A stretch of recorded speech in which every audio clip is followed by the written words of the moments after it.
This conference will now be recorded.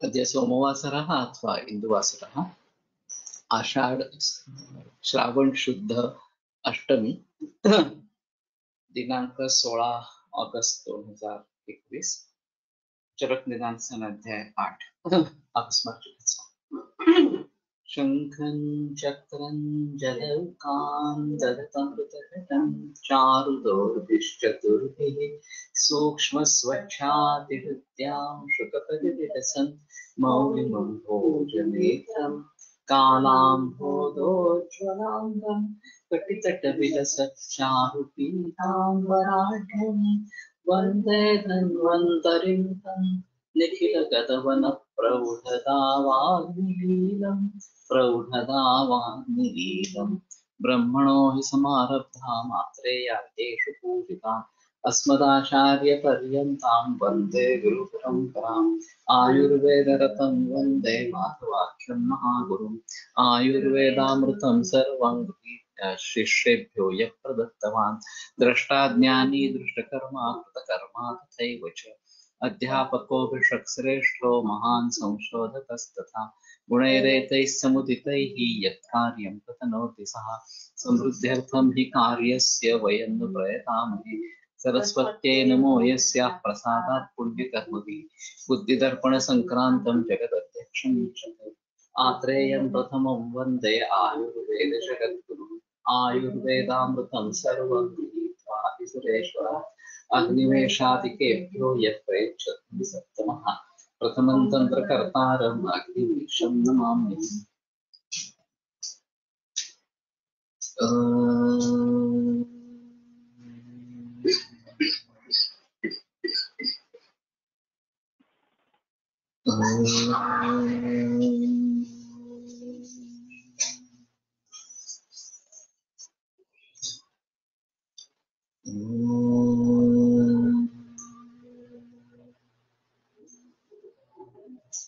Om Shanti शांति शांति।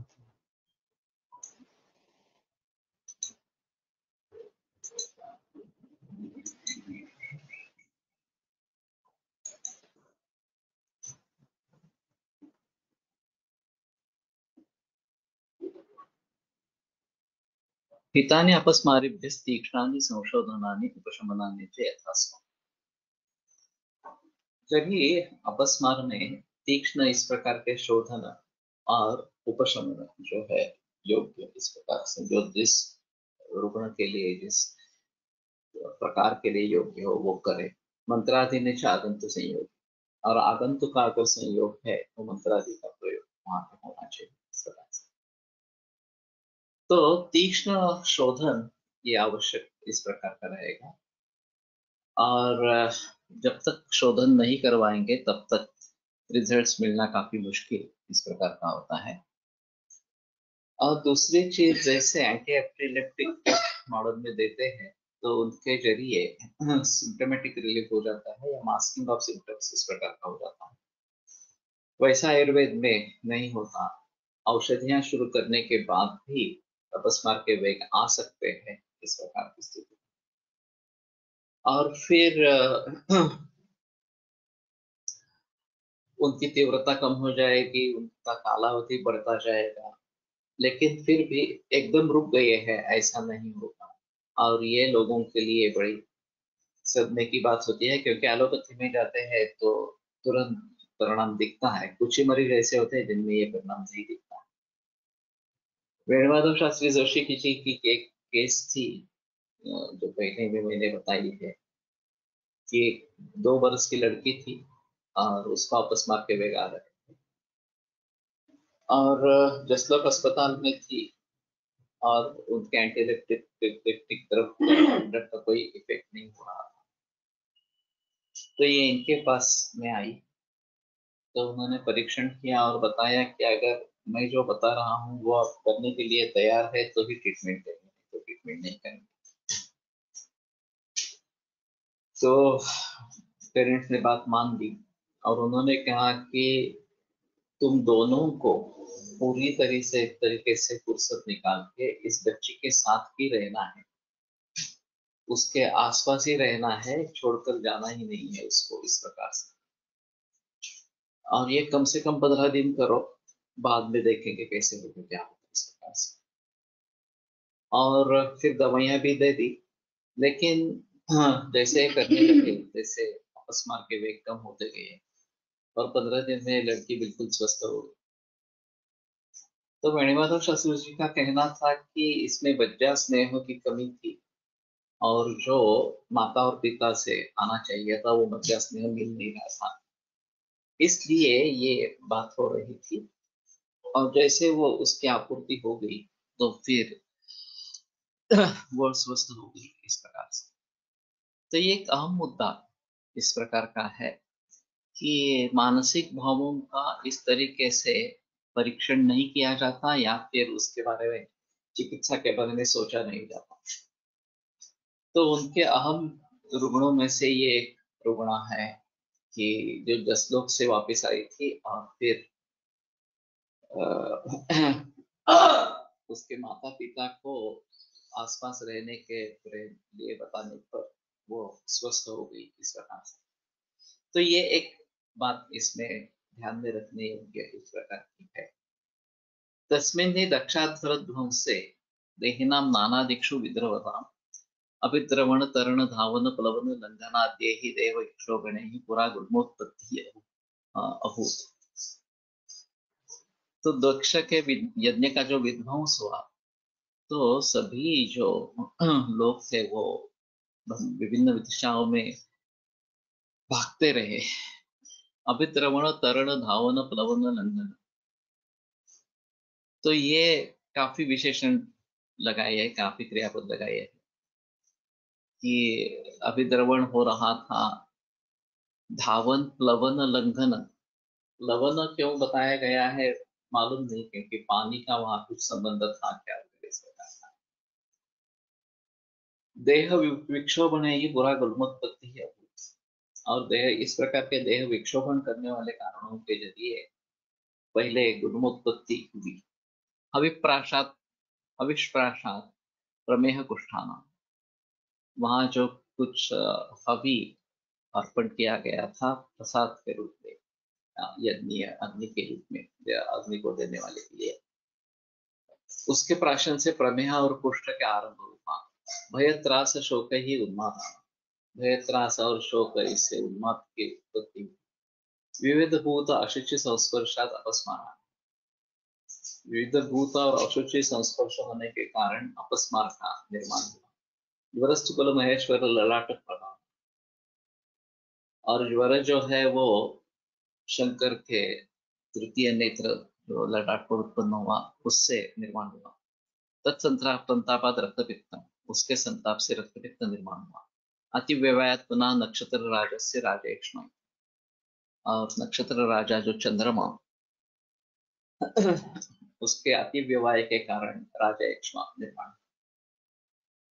तो ये जो बातें बताई जाती है इस प्रकार की, उसके आधार पर आयुर्वेद अशास्त्रीय है ऐसा लोग कहते रहते हैं।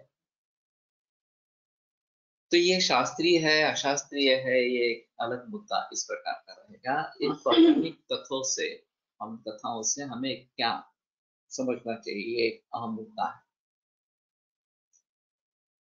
तो मूल कारण, दक्ष ने यज्ञ किया और उसको, शंकर को जो उसका भाग देना चाहिए था वो नहीं दिया, ये एक बात, और उसका अपमान भी किया, ये दूसरी बात।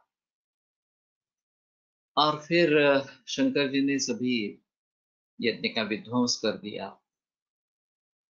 और उससे जो शोक भय क्रोध वगैरह इस प्रकार से भाव निर्माण हुए, और जो भी प्रसाद का सेवन वगैरह किया गया इस प्रकार से, तो उससे विविध रोगों की निर्मिति हुई है। ये एक अहम मुद्दा इस प्रकार का है। तो विविध भूत अशुचि संस्पर्शात, विविध प्रकार के भूत और अशुचि संपर्क संस्पर्श से अपस्मार का निर्माण हुआ। और फिर अपस्मार के अध्याय में, प्रकरण में ये सूत्र बताया जा रहा है, बाकी यहाँ पर वो लागू होगा। जैसे उन्माद वगैरह के बारे में, भय त्रास शोक ही उन्माद आना। तो इसका एक अहम मुद्दा ऐसा होता है कि इस प्रकार से विक्षोभण शारीर और मानसिक, ये इसका मूल कारण है और उसको भली भांति हमें समझना चाहिए। तो ये इसमें अहम मुद्दा इस प्रकार का रहेगा कि इस प्रकार का शारीर मानसिक क्षोभ, ये इन रोगों का, सभी रोगों का कारण इस प्रकार का है। भवन्ति चात्र अपस्मारो हि वातेन पित्तेन च कफेन च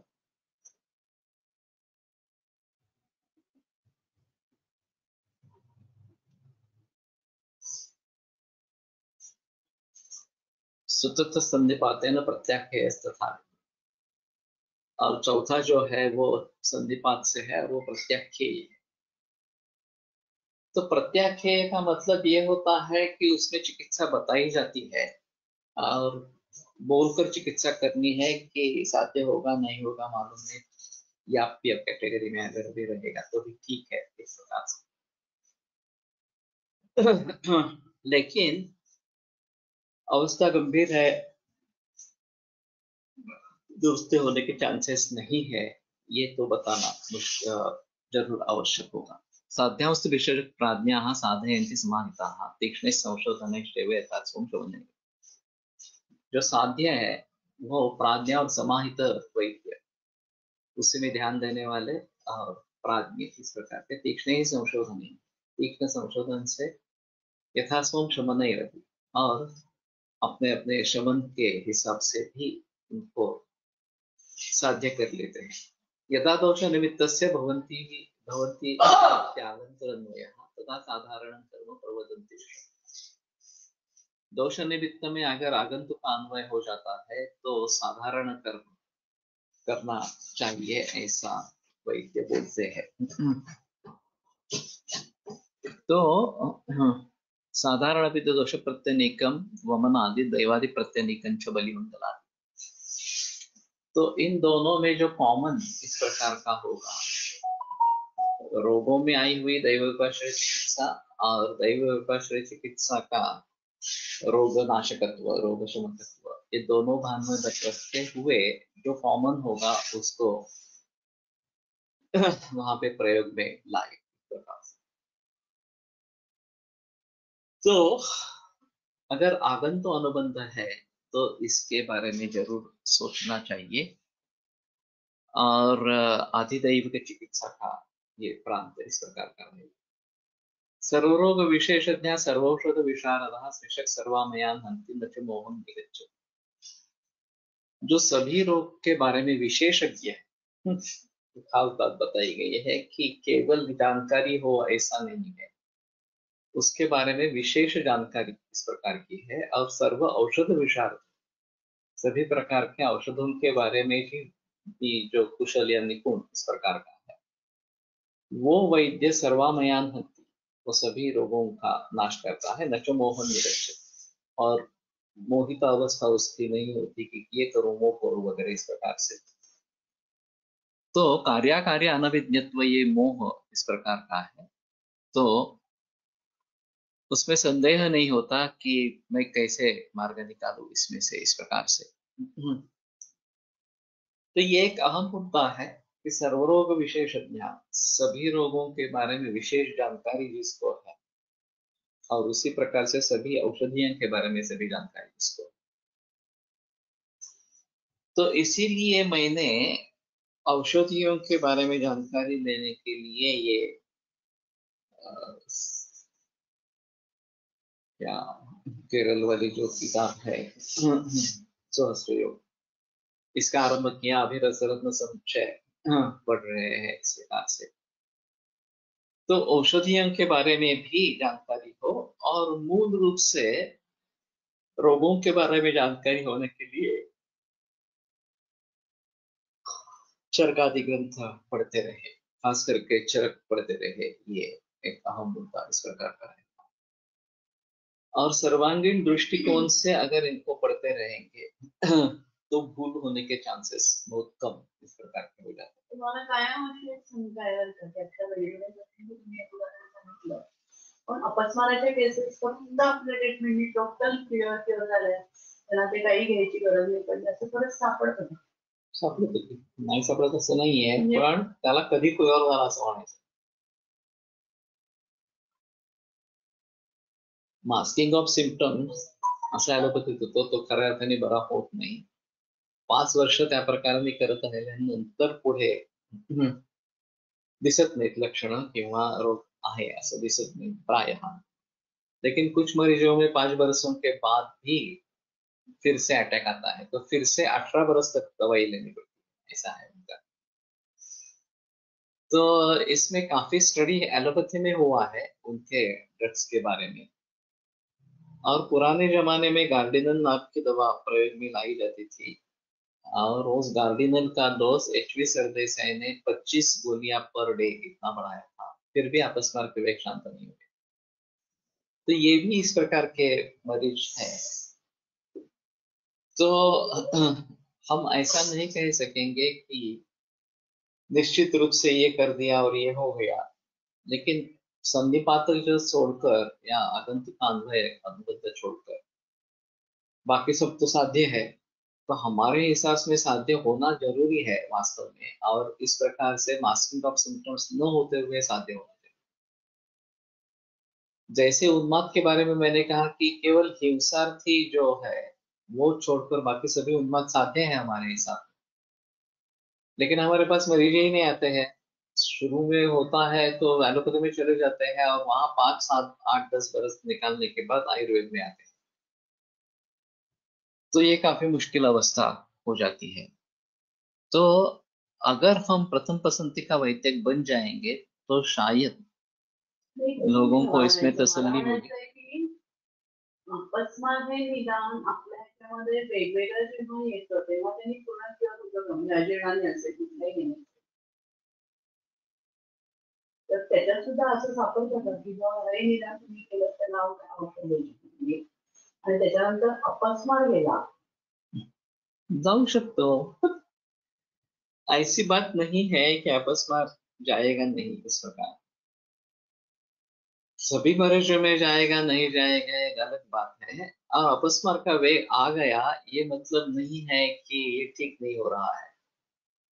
ठीक होने में समय लगेगा और सभी कारण दूर करके ट्रीटमेंट करनी पड़ेगी और भली भांति ट्रीटमेंट करनी पड़ेगी तो होगा। अभी जो ज्यादा मरीज दिखते हैं वो ब्रेन मेटास्टेसिस या ब्रेन ट्यूमर ओरिजिनल, इससे ज्यादा अपस्मार के मरीज दिखते हैं।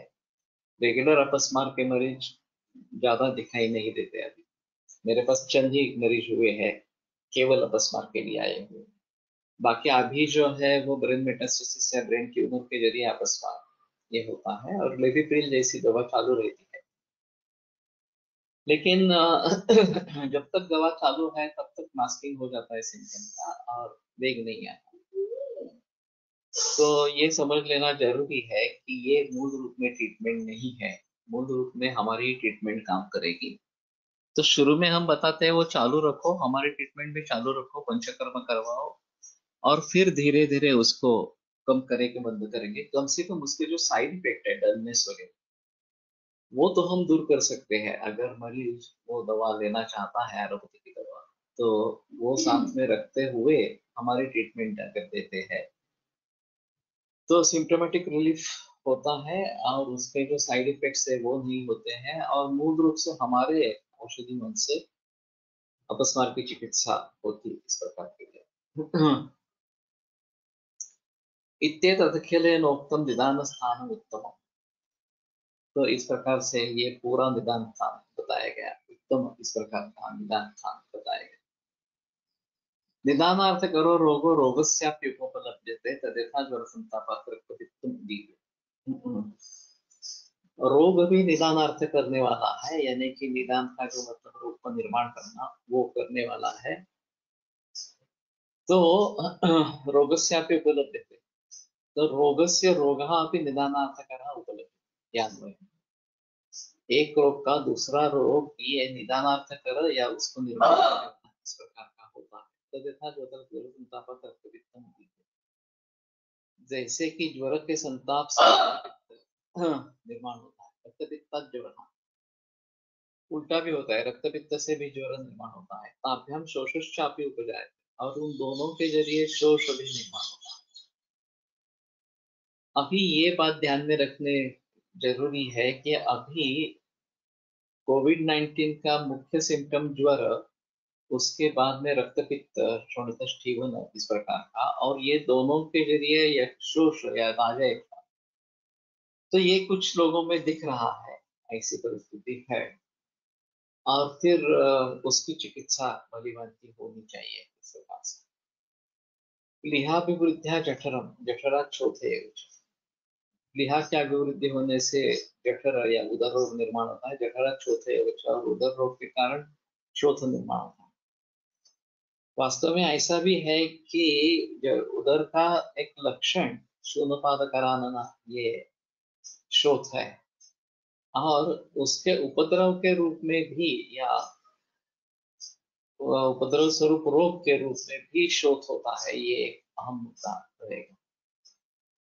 और एलोपैथी में डायूरेटिक्स देके शोथ को कम करते हैं और मान लेते हैं कि उधर भी उससे ठीक हो जाएगा, लेकिन ये बात होती नहीं है।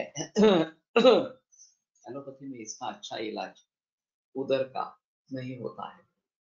मूल रोग जो है उसकी अगर चिकित्सा करते रहेंगे, अगर कैंसर के जरिए उधर हुआ है असाइटिस, जातोदकावस्था इस प्रकार, वो लिवर कैंसर में हो सकता है, कोलन कैंसर में हो सकता है, ओवेरियन कैंसर में हो सकता है, काफी कैंसर में ये हो सकता है कि कैंसर के जरिए उधर निर्माण हो गया इस प्रकार से। तो वहां वो सेकेंडरी है, मूल रोग की चिकित्सा होनी चाहिए। और दूध पे रखते हैं केवल, पानी भी नहीं देते हैं, तो दोनों की चिकित्सा होती है, कैंसर की भी होती है और उदर रोग की। तो कुछ इस प्रकार के जो मरीज है, इसमें जिनमें ये देखा जाता है कि जातोदकावस्था डेवलप हुई है, तो उनमें दोनों की चिकित्सा करनी आवश्यक इस प्रकार की रहती है। अर्शोभ्यो जठरन दुखम, अर्श जो है उससे जठर दुख, दुख इस प्रकार का, जठर रुचिर इस प्रकार का उदर रोग, गुल्मश्चापी उपजायते, और गुल्म भी निर्माण होता है। प्रतीक्षाया दुभेद कासा, प्रतीक्षा से कास होता है, कासा संजायते क्षय, और कास के जरिए क्षय निर्माण होता है। तो ये श्रृंखला काफी लोगों में पाई जाती है, और कुछ लोगों में प्रतीक्षा, कास और श्वास इस प्रकार की श्रृंखला पाई जाती हे डिफरन्सिएशन कसं होतं? है। कशाचे? काहींना प्रतीक्षा कासानंतर श्वास होईल आणि काहींना क्षय, क्षय होईल. वो बाकी रोग निर्माण करने वाली सामग्री पर निर्भर रहेगा कि प्रतीक्षा से कास होने वाला है, या कास से श्वास होने वाला है, या क्षय होने वाला है। अगर बाकी है तो उसके सपोर्टिंग रहेंगे, तो फिर श्वास होगा या क्षय होगा, शोष होगा इस प्रकार से। मेरे पास पहले प्रमुख श्वास के काफी रुग्ण होते थे, और सभी में वमन का प्रयोग करवाता था में, और बाकी दवाइयां चलती रहती थी, और सक्सेस रेट बहुत ही अच्छा था, बहुत सारे रोगी ठीक हो जाते थे। तो ये काफी बरसों के बाद हमारे पास आते हैं, 8, 10, 9, 12, 15, कितना भी हो इस प्रकार से। और वैसे श्वास 1 बरस के बाद असाध्य कहा गया, याकत्व होता है लेकिन असाध्य कहा गया। तो मुझे आश्चर्य होता था कि ये तंबाकू श्वास के ही रुग्ण है, काफी बरस हो चुके हैं, फिर भी ये साध्य कैसे हुए? तो मैंने श्रृंखला पूछना आरंभ किया कि पहले प्रतीक्षा की शिकायत होती थी क्या, फिर उसके बाद में कास हुआ था, और उसके बाद में श्वास हुआ था। तो उन सभी लोगों में ये पाया गया कि प्रतीक्षा से आरंभ हुआ था, और प्रतीक्षा का उपद्रव कास, और कास का उपद्रव श्वास, इस प्रकार की श्रृंखला मिली। तो तात्पर्य ये है कि प्रतीक्षा 1 बरस के बाद असाध्य है, इस प्रकार की बात नहीं, श्वास के बारे में कहा गया है। तो प्रतिश्याय अगर ट्रीट होता है तेषां प्रधान प्रशवे प्रशमः, तो आगे वाले उसके उपद्रव भी ठीक हो जाते हैं। तो ये बात को ध्यान में रखना है इस बात को, और प्रतिश्याय की मूल रूप से चिकित्सा करनी चाहिए। तो ये नौबत नहीं आएगी कि असाध्य ही रहेगा। आता मॉडर्न प्रमाणे जो क्षय धरला जातो ना, हाँ, मॉडर्न क्षय. प्रमाणे जो क्षय किंवा टीबी धरला जातो, तर तो ह्या संप्राप्तीतनच जातो का असं काही नाही? असं काही नाही. म्हणजे तो वेगळाच रोग आहे का? हो. अभी इसको ट्यूबरकुलोसिस कहते हैं, वो एक अलग बीमारी ही रहेगी। उसके कुछ लक्षण क्षय से मिलने वाले इस प्रकार के रहेंगे, लेकिन पूरी तरीके से ये नहीं है। और वहाँ बैक्टीरिया पॉजिटिव होना ये एक अहम मुद्दा इस प्रकार का। अगर ये बैक्टीरिया का अस्तित्व वहां पे दिखाई देता है तो ही उसको टीबी मानेंगे, नहीं तो नहीं मानेंगे, ऐसा उनके शास्त्र में। हमारे शास्त्र में अगर राजयक्ष्मा के लक्षण है तो उसको राजयक्ष्मा मानेंगे, और उसमें अगर बैक्टीरियल इन्फेक्शन भी पाया जा रहा है तो एलोपैथी की दृष्टि से वो टीबी भी होगा। अब इसके पीछे एचआईवी भी हो सकता है कि मूल रूप रोग एचआईवी पॉजिटिव होना इस प्रकार से, और फिर राजयक्ष्मा के लक्षण दिखने लगना और उसमें एक भी पॉजिटिव आ जाना इस प्रकार से। लेकिन एंटीकॉक ट्रीटमेंट देने से कुछ होता है ऐसा नहीं है। और सभी जो एड्स के मरीज होते हैं वो तो एक राजयक्ष्मा के लक्षण दिखाकर मरते हैं इस प्रकार। तो इसके जरिए राजयक्ष्मा या टीबी वापस आ गया, ऐसी स्थिति है। तो उसके बारे में अब ये इन्वेस्टिगेशन का जो माहौल है कि ये इन्वेस्टिगेशन अगर पॉजिटिव है तो ये फलानी बीमारी है। मेरा भी मानना है कि इस प्रकार से एलोपैथी में जो डायग्नोसिस होता है उसके बारे में अलगता से ही सोचे, क्योंकि उसमें ये माइक्रो ऑर्गेनिजम्स का होना अनिवार्य इस प्रकार का है। स्वाइन फ्लू हो गया, डेंगू हो गया, अभी कोविड-19 आ गया, अब ये राजयक्ष्मा वगैरह तो पुराने जमाने से चल रहे हैं, विसर्प है, तो ये भी वायरस से इस प्रकार से है। तो इन सभी में उस माइक्रो ऑर्गेनिज्म का होना बहुत जरूरी है एलोपैथी के दृष्टि से। और अगर वो है तो उसका हमें कुछ अलग तरीके से सोचना पड़ेगा उसके बारे में।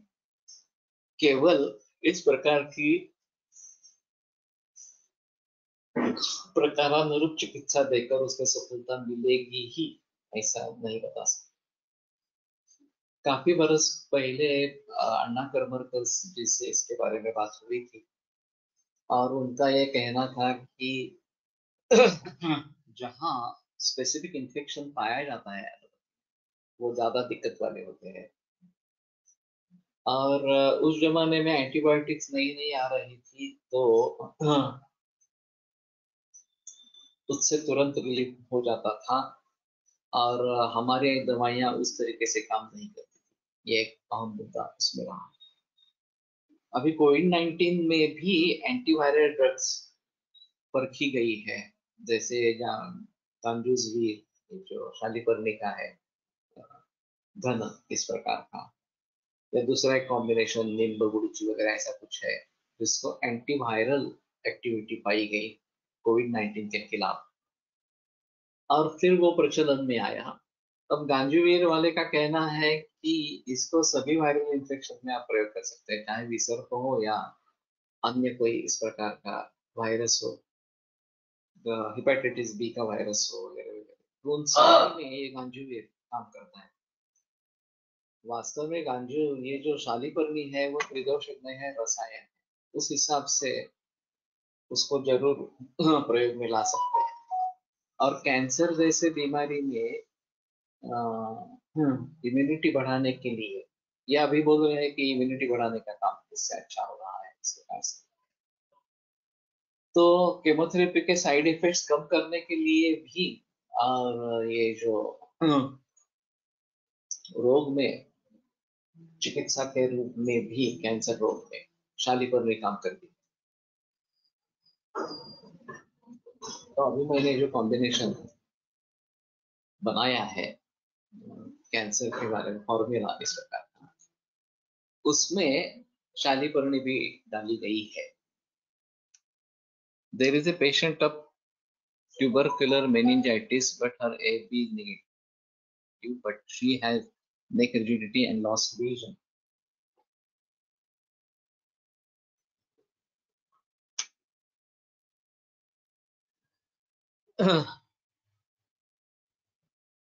In one eye, neck rigidity is sign of meningeal irritation. What approach should we have to for such patients? मेरा तो मंतव्य है कि इन्फेक्शियस जो भी डिसीजेस है उन सभी के बारे में हमें थोड़ा सा अलगता से सोचना पड़ेगा। हमारे रूप में उसकी जो चिकित्सा है वो तो करनी है, उसमें कोई संदेह नहीं, लेकिन ये इन्फेक्शियस डिसीजेस के बारे में अलगता से सोचना पड़ेगा। दो तरीके से सोच सकते हैं। एक तो हमारी इम्यूनिटी कम हो गई है और एंटीबायोटिक्स के इनोकुलेशन से इनकी इम्यूनिटी बढ़ गई है, माइक्रोऑर्गेनिजम्स की इम्यूनिटी बढ़ गई है। और ये थोड़ा सा जनपदोद्भूत जैसा भी माहौल है, खास करके कोविड-19 वगैरह इस प्रकार के डेंगू वगैरह जो है। तो उस सिलसिले में जनपदोद्भूत के बारे में जो चिकित्सा बताई गई है, संक्रामक या संक्रामक रोग के बारे में जो चिकित्सा बताई गई है वो भी हमें करनी चाहिए।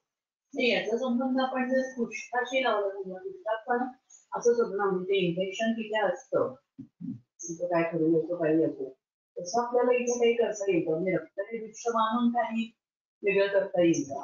वो तो करते हैं, रक्त दृष्टि इसमें होती है ऐसा मानकर लोग करने वाले इस प्रकार के हैं और उसका प्रयोग करना है। जमदग्नि ने बीच में ये कौन सा था अगत, नाम याद नहीं आ रहा, जो कीटक के लिए है, तो कीटकों के द्वारा प्रसार हो रहा है उसका एक अगत प्रचलन में लाया इस प्रकार से। अभी AFP पॉजिटिव होना ये शायद केवल लंग टीबी में है, बाकी पॉट स्वाइन में भी नहीं है और इसमें भी नहीं है, मेनिंजाइटिस भी नहीं। वैसे मेनिंजाइटिस के मरीज हमारे पास बहुत ही कम होते हैं, ज्यादा होते नहीं है। मेरे पास एक मेनिंजियोमाइलोसिल की छोटी लड़की थी और उसको ये चलने में वगैरह दिक्कत होती थी। वो बिल्कुल कॉसिस के नजदीक इस प्रकार का था, बड़ा था काफी। तो ट्रीटमेंट चलती रही, उसको कुछ सुधार हुआ और फिर अचानक बुखार आने लगा और ये नेक रिजिडिटी थी। तो मैंने ये केस रेफर की और वो वहां पे चली गई हर्डिकर अस्पताल में, और हर्डिकर अस्पताल से मुझे फोन आया कि आपने बड़ा अच्छा किया कि ये केस, इस केस को रेफर किया। ये मेनिंजाइटिस है उसको, ये रेयरली होता है मेनिंजियोमाइलोसिस में, लेकिन हुआ है। उनकी एंटीबायोटिक्स चली लेकिन फायदा नहीं हुआ, उसकी डेथ हुई। तो कहने का तात्पर्य अर्थ ये है कि मेनिंजाइटिस यद्यपि टीबी के कारण ही है, तो भी जो एंटीकॉक्स ट्रीटमेंट है AKT वो इसमें नहीं काम करती। ये काफी जगह देखा गया है। मेरे पास दूसरे भी एक ऐसी केस थी, उसको जॉन्डिस था, बुखार था उसके साथ में, और फिर कोमा में चले गए और इनका निदान हो रहा था कुछ टाइफाइड जैसा। मैंने कहा टाइफाइड नहीं, मुझे लगता है मेनिंजाइटिस है। 2 दिन के बाद ये कंफर्म हो गया कि मेनिंजाइटिस है। फिर उनका लड़का मुझसे कहने लगा कि लेकिन मेनिंजाइटिस तो टीबी है, तो वो साध्य होना चाहिए। मैंने कहा नहीं, ये साध्य नहीं होगा, ये असाध्य ही है। सभी टीबी के मरीज साध्य होते हैं, ऐसी स्थिति नहीं है इस प्रकार से। वो मानने के लिए तैयार नहीं था। एलोपैथी में ट्रीटमेंट चलती रही, वैसे रूबियोल में ही था, मेरे से भी दवाइयां लेके गए, लेकिन कुछ फायदा नहीं हुआ, डेथ हो गई। आज प्रतिष्ठायाचे रुग्ण ॲलोपॅथिक मेडिसिन दिल्याने मास्क दोष होतात आणि पुढे आपल्याप्रमाणे पाहिले तर त्यांना बरंच काळ त्रास राहतो आणि ज्वर आपल्याकडे या अवस्थेत आला तर ठीक, नाहीतर पुढे क्षय अवस्थेत जाताना दिसत आहे. तेव्हा कामदेव घृत सारखे मेडिसिन चांगले काम करताना दिसतात. ओके, तो इसमें ऐसा है कि हमारे हिसाब में संप्राप्ति किस तरफ मुड़ रही है, ये थोड़ा देखना जरूरी इस प्रकार का है. लेकिन इसमें अगर इन्फेक्शन पाया जाता है, ट्यूबरकुलर इन्फेक्शन पाया जाता है तो दिक्कत वाली बात है.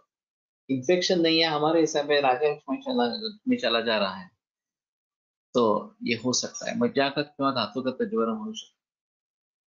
एक निदान हमारा क्या होगा, चंपका दिया गया था, मुझे नाम याद नहीं आ रहा था, लेकिन चंपका दिया था प्रचलन में दिलवादी गुटिका.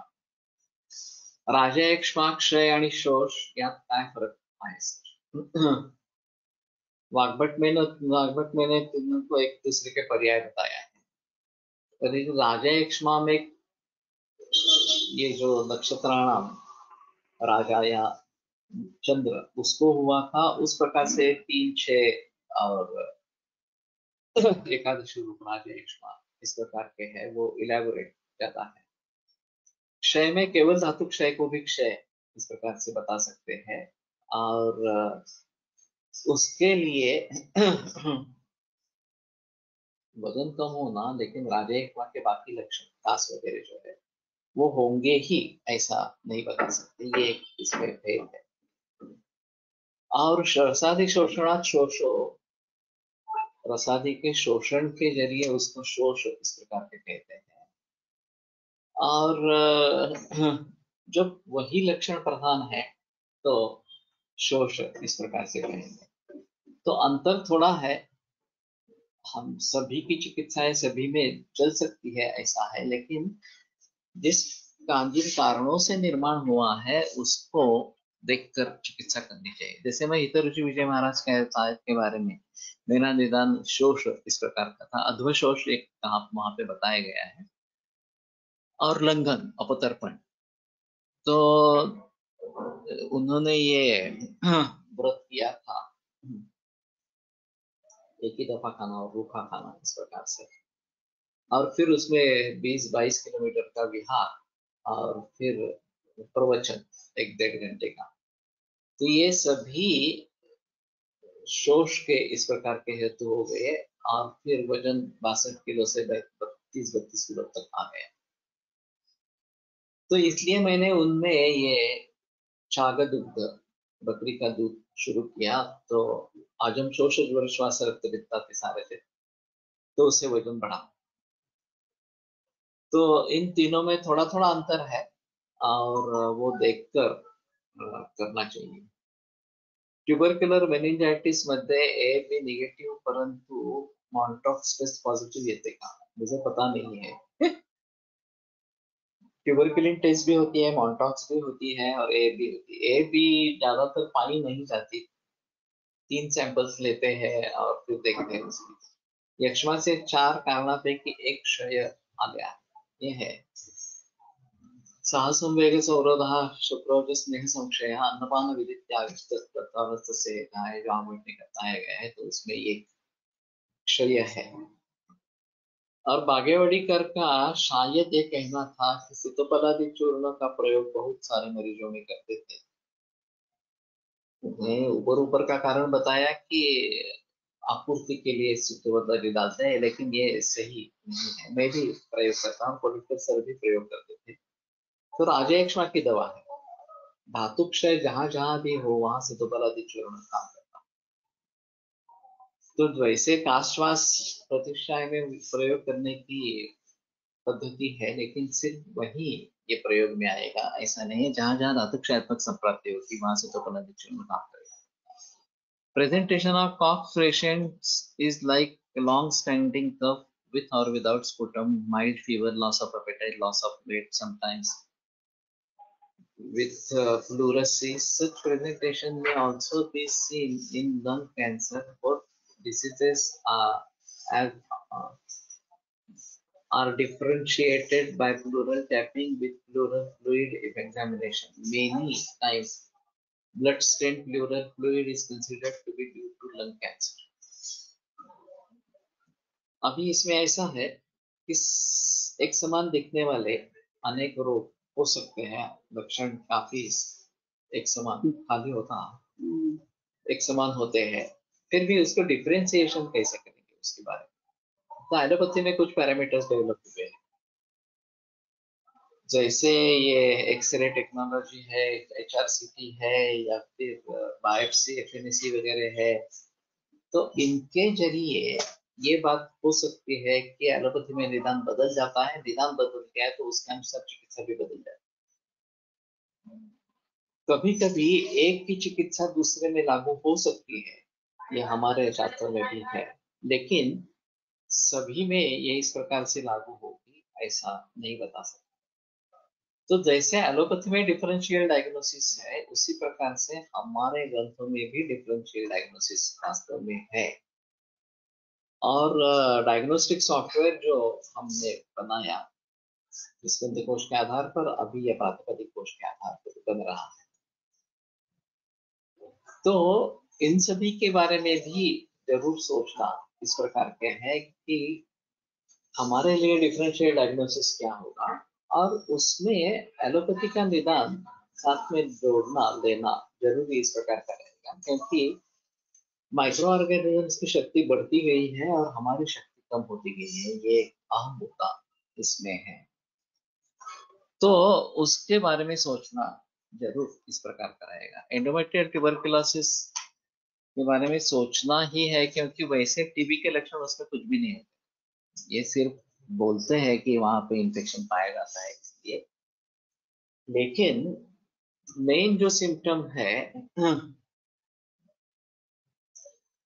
वो पीसीओडी वगैरह या इस प्रकार से वंध्यत्व के लिए लोग हमारे पास आते हैं। ट्यूब ब्लॉक भी होते हैं। तो अभी ट्यूब ब्लॉक के हिसाब से उत्तरवस्ती करवाना ये एक अहम मुद्दा। जैसे ये हिस्टेरोसाल्पिंजियोग्राफी करते हैं और पेटेंसी देखते हैं, ट्यूब पेटेंसी है या नहीं इस प्रकार से। तो वास्तव में हिस्टेरोसाल्पिंजियोग्राफी ये भी एक उपचार भी हो सकता है, क्योंकि हवा जोर से प्रेशर से भेजी जाए तो शायद स्रोतरोध थोड़ा सा दूर होगा, वो थोड़ी काल के लिए होगा, लेकिन उसके साइड इफेक्ट्स भी काफी है, क्योंकि इसमें हवा पेरिटोनियम में चली जाती है। तो specific for tuberculosis is evening rise temperature and night sweats. तो ये जैसे डिफरेंशियल डायग्नोसिस के लिए महत्वपूर्ण इस प्रकार के हैं, और ये टीबी के लिए हमारे हिसाब में वो यक्ष्मा कहाँ जाएगा नहीं कहाँ जाएगा ये एक अलग बात रहेगी। और फिर त्याच्यात पण पुन्हा लंग फायब्रोसिस असेल किंवा ते हनीकॉम्ब स्टाईलचं हे होतं, त्याच्यात पण सीआई नसतो, हे असतो, तिच्यात पुन्हा डिफरन्शिएशन काय? नहीं, अभी मॉडर्न के हिसाब से जो भी बीमारियां हैं उन सभी के बारे में हमारे शास्त्रों में से अगर कुछ एक रोग मिलता जुलता नहीं है तो अलगता से सोचना पड़ेगा। अभी ये लंग फाइब्रोसिस की शिकायत है, हनीकॉम्ब डिसीज है लंग के बारे में, तो ये भी रेयर है लेकिन है। मेरे पास अभी हनीकॉम्ब के 2 मरीज है, एक तो चल बसे लेकिन काफी 1.5 बरस तक अच्छी चिकित्सा चलती रही। पण त्यांच्या ह्याच्यात पण अशी काच श्वास अधिक आहे असं काही नाही। नहीं, श्वास येतो ना। नाही आधीपासून नहीं आधीपासून है ऐसा नहीं। एकदम जेव्हा असं काही होतं तेव्हा त्याचे विचार पुन्हा वेगळेच। बराबर। तो ये क्यों होता है? मेरे ख्याल में फाइब्रोसिस के बारे में अलगता से सोचना। लंग फाइब्रोसिस हो गया, लिवर फाइब्रोसिस हो गया, ये फाइब्रॉइड यूटेरस में हो गया, फैटी चेंजेस इन लिवर। हाँ? नहीं, तो ये सभी फाइब्रस टिश्यू क्यों डेवलप होता है? बाद में नेचुरल टिश्यू वहाँ का जो होना चाहिए वो न होकर फाइब्रस टिश्यू क्यों डेवलप होता है, इसके बारे में थोड़ा सोचना करना पड़ेगा। और फिर उसके आधार पर इन सभी रोगों की चिकित्सा हो पाएगी। तो अभी इस प्रकार के फाइब्रस टिश्यू डेवलप होने वाले भी है, ब्रेस्ट में भी फाइब्रो एडिनोमा ये डेवलप होता है। और उसके बारे में कैसे सोचना है, क्यों होता है, कुछ ही औरतों में होता है लेकिन होता है। एंडोमेट्रियल टीबी से निदान कशावरून करता मुझे मालूम नहीं है, एक बार एलोपैथी में देखेंगे। Endometrial tuberculosis results thinning of endometrium and then permanent endometrial loss. तो थिनिंग है तो हम शायद इसके बारे में, क्षय के बारे में ही सोचेंगे, और साक्षात क्षय रोग के जो एकादश रूप, त्रिरूप या षड्रूप प्राजैक्टमाएं वो तो नहीं दिखेंगे। फिर भी क्षय को पकड़कर आगे चलेंगे। बायोप्सिस टीबी आरटी-पीसीआर, तो इसके आधार पर इसका निदान होता है। टीबीआरटी, टीबीआरटी क्या है?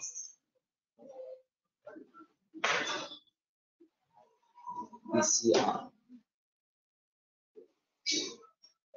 तो ठीक है, हमारे यहाँ एंडोमेट्रियोसिस अलग है लेकिन एंडोमेट्रियल ट्यूबरकुलोसिस इसके मरीज आए हैं, वंध्यत्व के लिए आए हैं, और चिकित्सा देकर उत्तर बस्ती करके खास करके सुधार हुआ है, ये भी देखा है, और कंसेप्शन हुआ है। तो हमारे हिसाब में वो उतनी गंभीर समस्या नहीं है, या ट्यूबल ब्लॉक है वो भी अच्छी तरीके से ठीक हो सकते हैं, ऐसी स्थिति है। अभी इन मरीजों का आना कम हो गया है, कैंसर ही प्रधान चिकित्सा रोग हो गया मेरे यहाँ तो कम से कम, लेकिन बाकी लोगों के पास इसके मरीज आते होंगे, तो उसके बारे में थोड़ा सोचना पड़ेगा तो जहां जहां एलोपैथी का कुछ निदान इसके आधार पर है, वहां वहां सभी जगह इसके बारे में थोड़ा सोचना जरूरी पड़ेगा। और वैसे भी इन्फेक्शंस का विचार कैसे करें, इसके बारे में अलग रूप से ही दिखना पड़ेगा। अभी ये इन्फेक्शियस डिसीजेस काफी फैल गए हैं, और विभिन्न प्रकार के इन्फेक्शंस है, और कहीं हमारे यहाँ शास्त्रों में जो वर्णित ग्रंथ जो रोग है उनके बारे में सोच सकते हैं, लेकिन फिर भी उसमें कुछ क्षति रहेगी, तो उसको कैसे पूर्ण करना है इसके बारे में सोचना जरूरी है। मैं अभी मानता हूँ कि हमें ज्यादा परिश्रम रसायन चिकित्सा के बारे में करने हैं, पंचकर्म के बारे में rapid test PCR for tuberculosis, polymerase chain reaction RT-PCR, तो अभी ये तो इसमें भी की जाती है, कोविड-19 में भी की जाती है।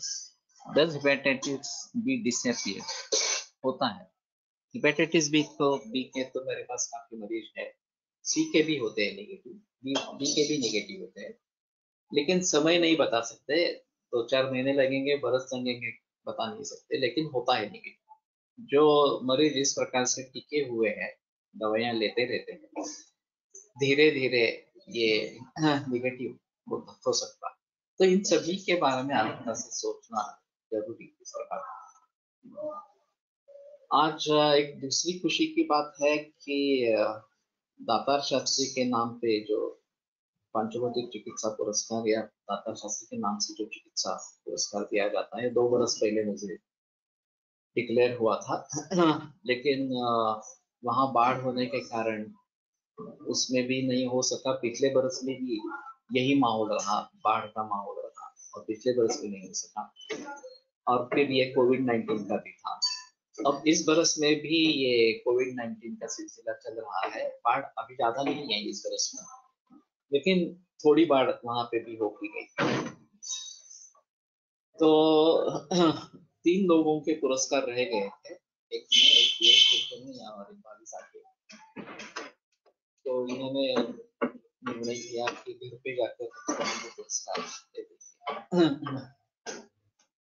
तो कल शायद भाभी साथी का हो गया, आज पीएच कुलकर्णी, और फिर बाद में 2:30 बजे मेरे यहाँ मेरे क्लिनिक में आकर मुझे दे।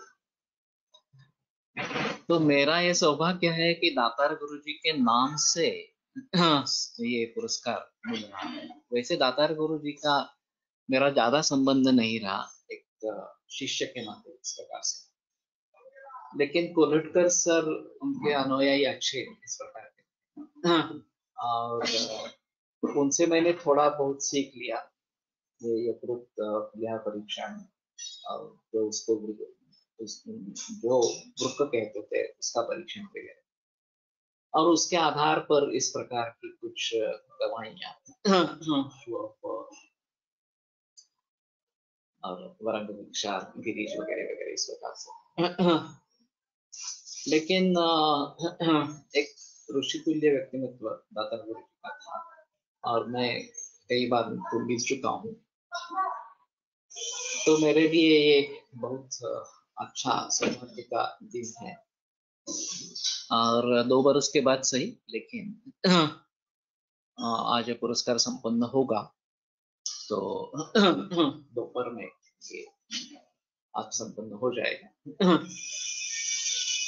तो इस सिलसिले में दातार गुरु जी ने जो एक अलग मार्ग का निर्माण किया पांचभौतिक चिकित्सा के बारे में, मैं समझता हूँ कि उसके बारे में थोड़ा जिक्र करेंगे। मेरे मन में वास्तव में त्रिस्कंद कोश या प्रातिपदिक कोश के आधार पर पांचभौतिक चिकित्सा से अलग ढांचा बन सकता है। उसमें दातार गुरु जी की चिकित्सा पद्धति को समाविष्ट करके और आगे जा सकते हैं थोड़ा सा। तो देखते हैं कि उसके बारे में कैसे सोचेंगे, लेकिन उनकी जो किताबें हैं उनका तो ज्ञानेश्वर माउली पर पूरा भरोसा था, और अच्छे भक्त थे ज्ञानेश्वर माउली के, और जो भी सुझाव आते हैं वो उन्हीं की तरफ से तरीके से आ रहे हैं, ऐसा उनका कहना था। तो ये भक्ति ये और अलग चीज इस प्रकार की है। उन्होंने गोरखपुर सर को एक दवाइयां बनाने के लिए बताया, सर ने दवाई बना के दे दी, और फिर पूछा कि कहाँ प्रयोग करनी है, कैसे प्रयोग करनी है। तो बोले ज्ञानेश्वर माउली ने प्रेरणा दी है, वही बताएगी। तो ये बड़ा अजीब इस प्रकार का माहौल है। तो उनकी जो यादें हैं दाता गुरु की, वो मुझे आज भी याद आ रही है। तो ठीक है, देखते हैं इस प्रकार से। आयुर्वेद प्रकांड निगदितैः शल्यतंत्र प्रधानः शिष्येभ्यः शाश्वतो निखिल जन कृपा व्याप्त चित्तेन येन आयुर्वेदस्य वाञ्छन् पुनरपि भुवने तां च सुष्ठु प्रतिष्ठा श्रेष्ठं धन्वन्तरिं तं प्रणमति च सदा वैद्यवर्गो हि नूनम् वैद्यवर्गो हि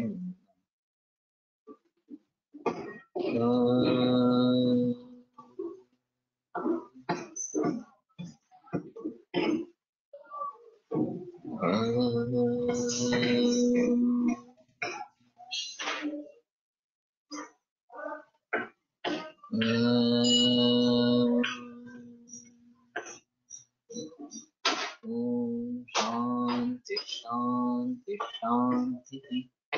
विरम्यते व्याख्यानं श्वः।